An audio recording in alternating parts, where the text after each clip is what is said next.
Welcome to the Deep Dive. Today, we're really digging into something electrifying, an event that grabbed the whole baseball world's attention.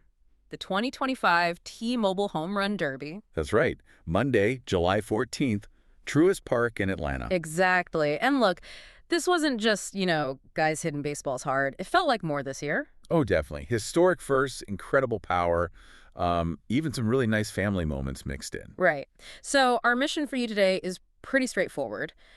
We want to break down all the essential stuff from this derby, get you quickly up to speed on why it felt, well, so special. Yeah, it's about understanding the core of it, more than just the final scores, how the format worked, the drama it created, the individual stories. Okay, let's do it. So 8 of baseball's biggest hitters came together. What jumped out at you about this particular group? Well, it was that mix, wasn't it? You had your established stars, but then these really exciting young guys, a lot of them making their first Derby appearance. Yeah. Like, obviously, Cal Raleigh, the champ from Seattle, came in leading all catchers and homers. Yep. But then his final opponent, Junior Caminero from the Rays, a 21-year-old kid, highly, highly touted. Incredible. That mix really does say something about baseball right now. It does. You've got the vets still doing their thing, but this wave of young power is definitely coming. You felt it that night. And it wasn't just those two. The whole lineup felt stacked. Totally. You had O'Neill Cruz from the Pirates. Everyone talks about his exit velo, just raw power. Scary power. Byron Buxton, Twins.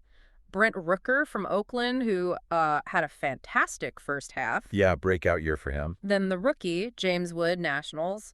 Jazz Chisholm Jr., now with the Yankees, always brings energy. And Matt Olson, the hometown guy for the Braves, stepping in for Acuna Jr., who was hurt. Right.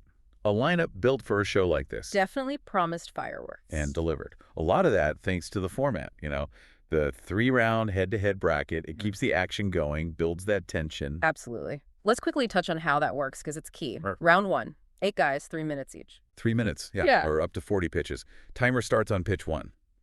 And they get 1 timeout, 45 seconds. Strategic pause. Okay, but then there's the bonus period after the time runs out. That's crucial. Super crucial. It's not just keep swinging. You hit until you make 3 outs, and an out is any swing that isn't a home run. Ah, okay. But TT, here's the kicker, hit one 425 feet or further. You get an extra out back. Exactly. It earns you an additional out to play with in that bonus period. So it really encourages guys to not just make contact, but to absolutely crush it for distance. Adds a whole different dimension. So how were ties handled, and how did it change later? Well, round 1 ties were broken simply by the longest homer hit in that round.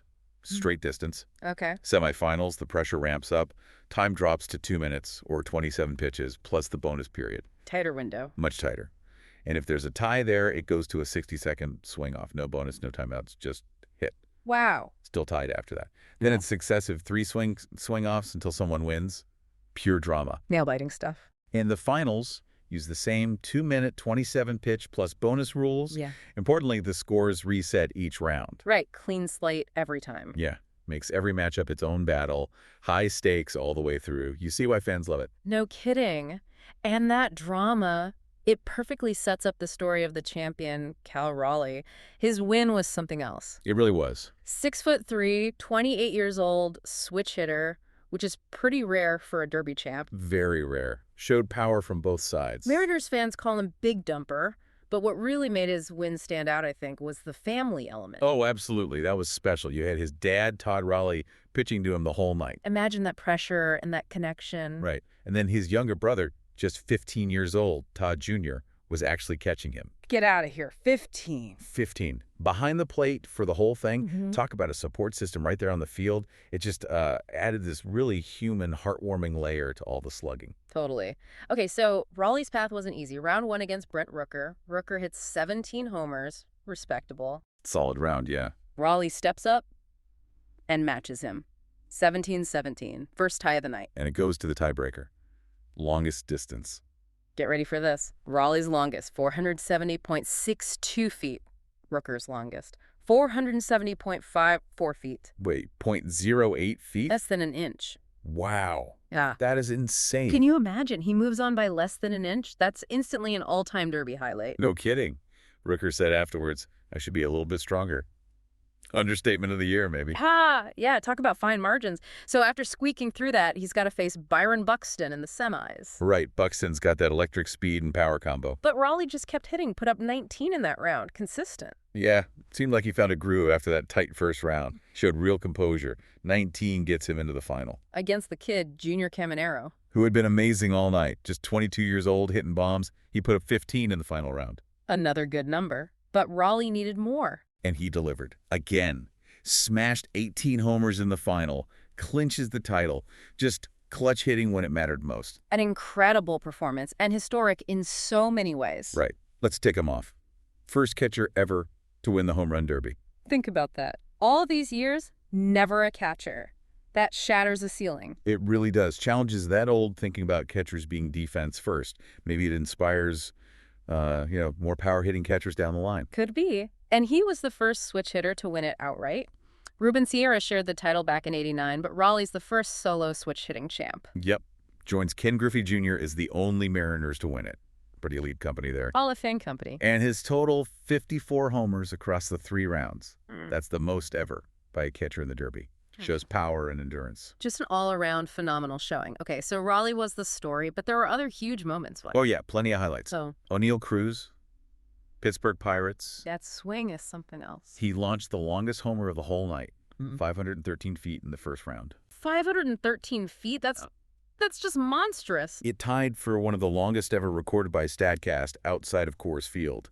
Up there with Aaron Judge territory. Just jaw-dropping power. Unbelievable. And Caminero, even though he lost in the final. What a performance. Like you said, 22 years old, hit 44 total homers, averaged 435 feet per homer, showed incredible poise for his age.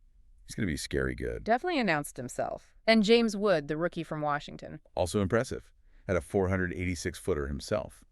These young guys were not intimidated by the stage at all. Clearly not. So the winner gets more than just bragging rights and a trophy. Right? Oh, yeah. Cal Raleigh took home a cool $1 million prize. $1 million? That's serious cash. Almost doubles his salary for the year, right? Pretty much. Plus, he gets that custom home run derby chain, the big flashy necklace, worth tens of thousands easily.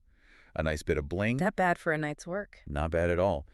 And you see why the event itself is so popular. Huge viewership, lots of buzz. Yeah, it's pure power. None of the usual game strategy, just hitting. Exactly. The head-to-head matchups, the clock ticking down, the bonus rules, it all creates this built-in drama. And it's a massive platform for guys like Caminero, Wood, Cruz to really make a name for themselves nationally. A glimpse of the future, maybe? I think so. Definitely feels like it. Okay, so let's wrap this deep dive up. The 2025 T-Mobile Home Run Derby, a huge success, ending with Cal Raleigh making history. Absolutely. First catcher, first outright switch hitter champ. And that whole family angle just made it a great story. But beyond Raleigh, you had O'Neill Cruz hitting 1 over 500 feet, Junior Caminero looking like a future superstar. Yeah, the young talent really shone through. The format delivered the drama. The stars delivered the power. It just cements the Derby as, a must-watch part of All-Star Week. Celebrating pure slugging power, long balls, tight finishes, and a deserving winner. A night baseball fans won't forget quickly. Well said. It really had it all. So, thinking about all this, it really makes you wonder, doesn't it? With talents like Caminero, Wood, and Cruz blasting onto the scene like this, how might the 2025 Derby signal, maybe, a broader shift, a new era of slugger shaping baseball's power landscape for the next decade? What do you think?